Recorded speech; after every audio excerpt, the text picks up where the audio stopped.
디모데전서 1장 12절에서 20절까지 말씀입니다. 디모데전서 1장 12절에서 20절 제가 봉독해 드리도록 하겠습니다. 나를 능하게 하신 그리스도 예수 우리 주께 내가 감사함은 나를 충성되이 여겨 내게 직분을 맡기심이니 내가 전에는 비방자요 박해자요 폭행자였으나 도리어 긍휼을 입은 것은 내가 믿지 아니할 때에 알지 못하고 행하였음이라. 우리 주의 은혜가 그리스도 예수 안에 있는 믿음과 사랑과 함께 넘치도록 풍성하였도다. 미보다 모든 사람이 받을 만한 이 말이여 그리스도 예수께서 죄인을 구원하시려고 세상에 임하셨다 하였도다. 죄인 중에 내가 괴순이라. 그러나 내가 긍휼을 입은 까닭은 예수 그리스도께서 내게 먼저 일체 오래 참으심을 보이사 후에 주를 믿어 영생 얻는 자들에게 본이 되게 하려 하심이라. 영원하신 왕 곧 썩지 아니하고 보이지 아니하고 홀로 하나이신 하나님께 존귀와 영광이 영원무궁하도록 있을지어다. 아멘. 아들 디모데야, 내가 내게 이 교훈으로서 명하노니 전에 너를 지도한 예언을 따라 그것으로 선한 싸움을 싸우며 믿음과 착한 양심을 지니라. 어떤 이들은 이 양심을 버렸고 그 믿음에 관하여는 파산하였느니라. 그 가운데 후메네오와 알렉산더가 있으니 내가 사단에게 내준 것은 그들로 훈계를 받아 신성을 모독하지 못하게 하려 함이라. 아멘. 오늘은 두 부분으로 원래 나눠서 봐야 되는데 18절에서 20절은 영적인 아들인 디모데에게 선한 싸움을 싸우며 그의 믿음과 착한 양심을 지켜 그에게 미혹거리가 되는 이에게 승리하라라는 말씀이기도 하고요.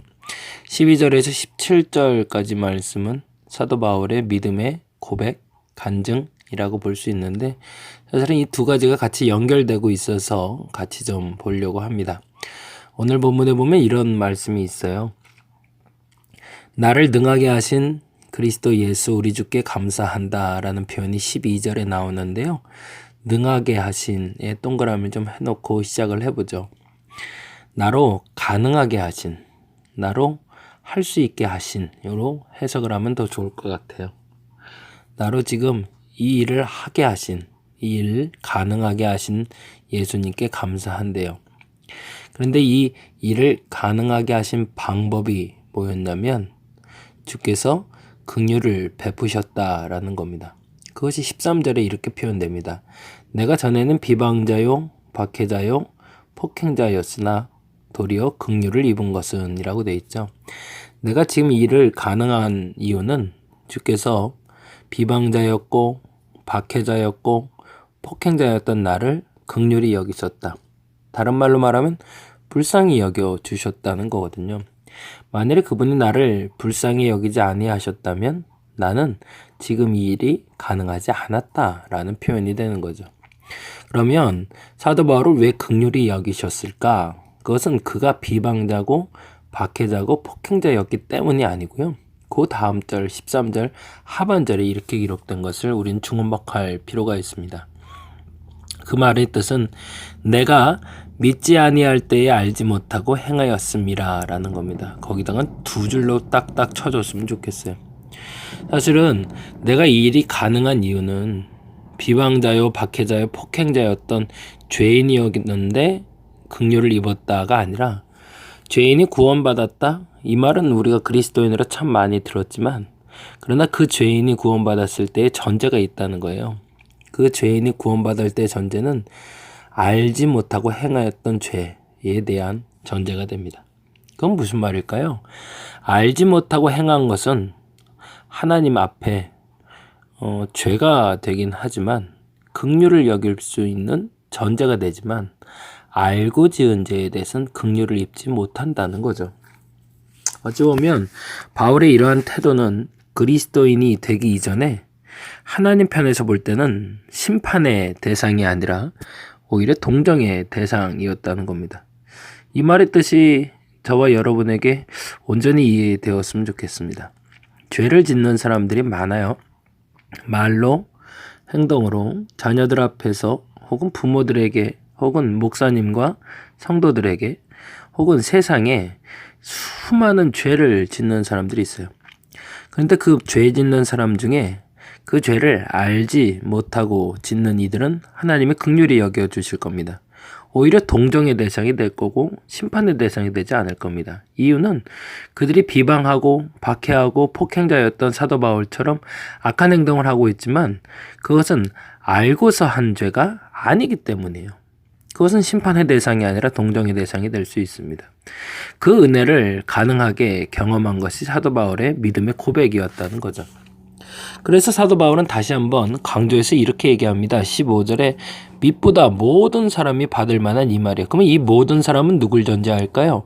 알고도 죄를 짓는 사람? 아니요. 알지 못하고 죄 짓는 사람들을 얘기합니다. 자신은 무슨 죄인지 모르고 그것이 죄인 줄 모르고 살아가다가 깨닫는 사람들. 더 정확히는 전제는 알지 못하고 죄 짓는 사람들, 그러나 예수 믿어 알게 된 사람들. 이 사람들이 받을 만한 은혜가 있다는 겁니다. 그리스도 예수께서 죄인을 구원하시려고 세상에 임하셨다. 그러면 그 죄인은 누구예요? 알지 못하고 죄 짓는 사람들이죠. 알고 죄 짓는 사람들은 어떻게 돼요? 심판이죠. 알지 못하고 죄 짓는 사람들은 동정받을 수 있는 거죠. 그래서 본인은 스스로 이렇게 얘기합니다. 죄인 중에 내가 괴수였다고. 죄로 따지자면 나 따라올 사람이 없다고. 그런데 그 죄는 알지 못하고 죄 지은 것이라고. 그래서 16절에 이렇게 얘기합니다. 내가 긍휼을 입은 까닭은 예수 그리스도께서 내게 먼저 일체 오래 참으심을 보이사 후에 주를 믿어 영생 얻은 자들에게 본이 되게 하려 함이라.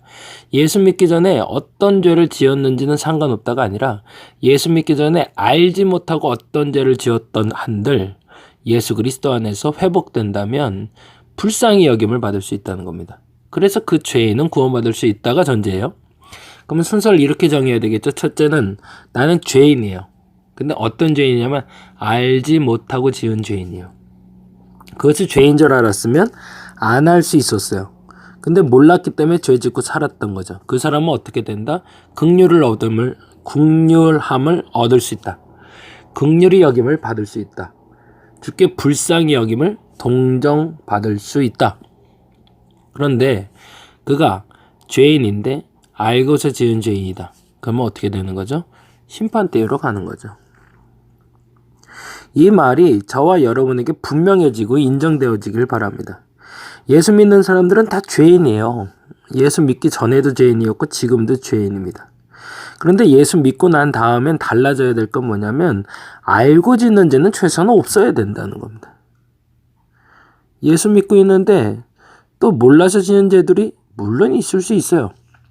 최소한 그렇다면 그것에 대해서는 회개하고 돌아서면 되는 일이지만 과거에 예수 믿기 전에 그것이 죄인 줄 모르고 살다가 예수 믿고 나서는 그게 죄인지 분명히 알았다면 하지 말아야 되거든요.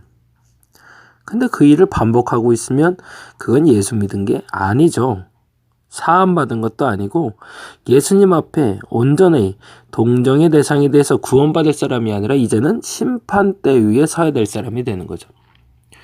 이 말의 뜻에 대해서 12절부터 15절까지 사도 바울이 자신의 믿음과 그리고 믿음 갖기 전의 삶과 믿음 후의 삶을 설명하며 디모데에게 설명했다면 18절 디모데에게 이야기하며 20절에 자기와 반대되는 사람을 이야기하고 있는데 그게 바로 20절에 나온 후메네오와 알렉산더라는 사람입니다.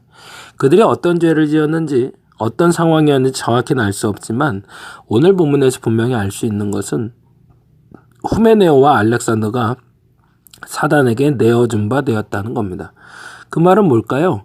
그들은 알고 지은 죄가 있다는 걸까요? 모르고 지은 죄가 있다는 걸까요? 네, 모르고 지은 죄가 아니라 알면서도 그렇게 죄 짓고 살았다는 거죠.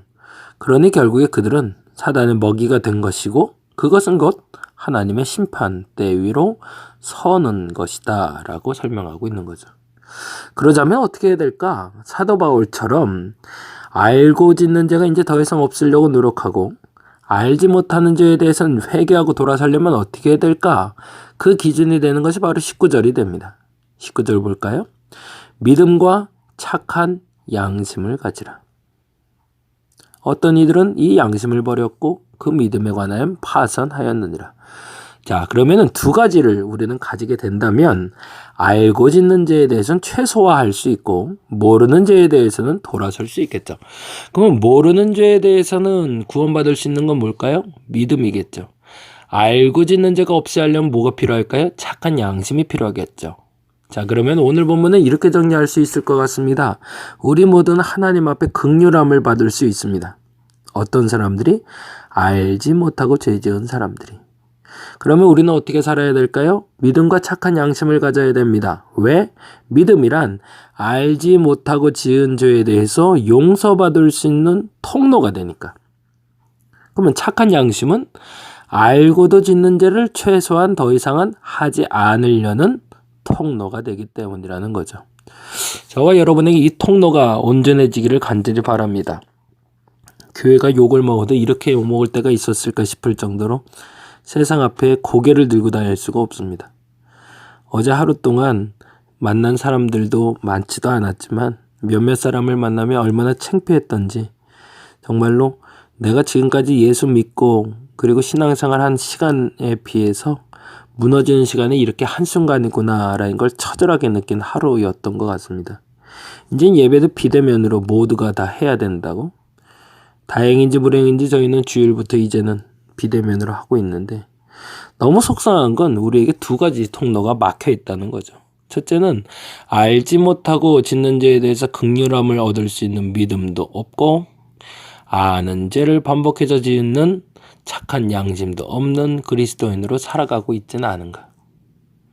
누구 하나에게만 잣대를 갖다 댈 게 아니라 우리 모두에게 이제 잣대를 갖다 댈 때가 된 것 같습니다. 새로운 한날을 열어야 될 이 시기에 우리의 믿음과 우리의 착한 양심을 점검해 봅니다. 여러분의 믿음은 여러분이 알지 못하고 지은 죄에 대해서 용서할 수 있는 도구가 되어줄 것이며, 착한 양심은 알고 지은 죄를 더 이상 짓지 않도록 좀 돕는 도구가 되어줄 겁니다.